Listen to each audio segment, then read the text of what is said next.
Lying. Children lie.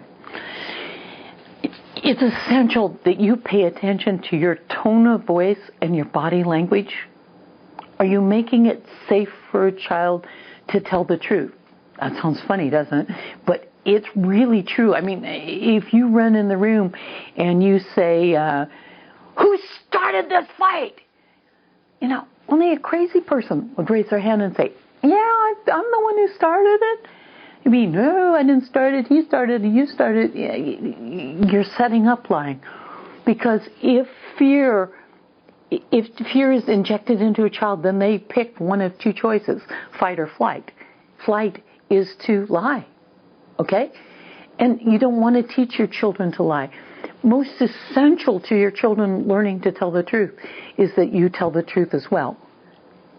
You teach most by what you model. If you're lying, do not expect your children to tell the truth. One of the things I did with my children during this age zone was I would take their hand like I was shaking their hand.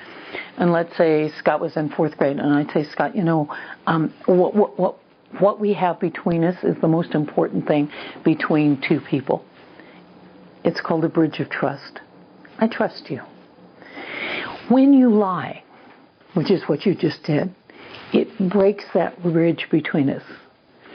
And the problem is that where I pretty much trusted you before, now there's a question in my mind as to whether what you say is true or not. And Scott actually did this. I did this exercise with him. So what I did for the next 2 days is anything he told me he was going to do, I checked on. I didn't believe that it was the truth. He said, I'm going to go over to Josh's house and play. And so I said, well, just a minute. And I picked up the phone and I called Josh's mom. I said, Scott says he's going to come over? Oh, sweet. That's so great. Thank you for having him. He goes, duh. And I said, not sure. And everything he did, I checked. And it happened on the end of the second day.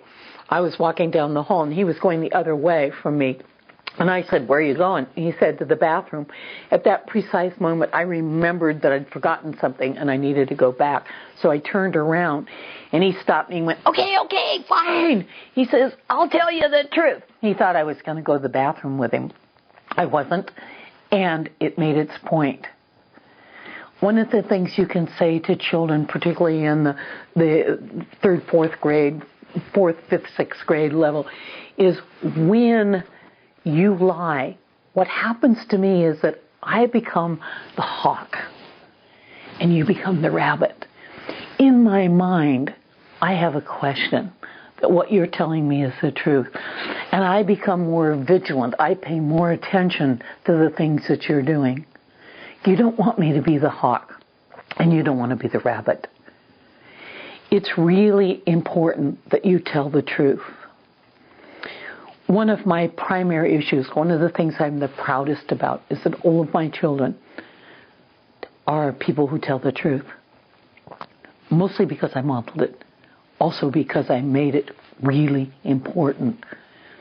Sometimes it's important that you help a child by saying, you know, it's really hard to tell the truth here. It would be really hard. And you need to tell the truth.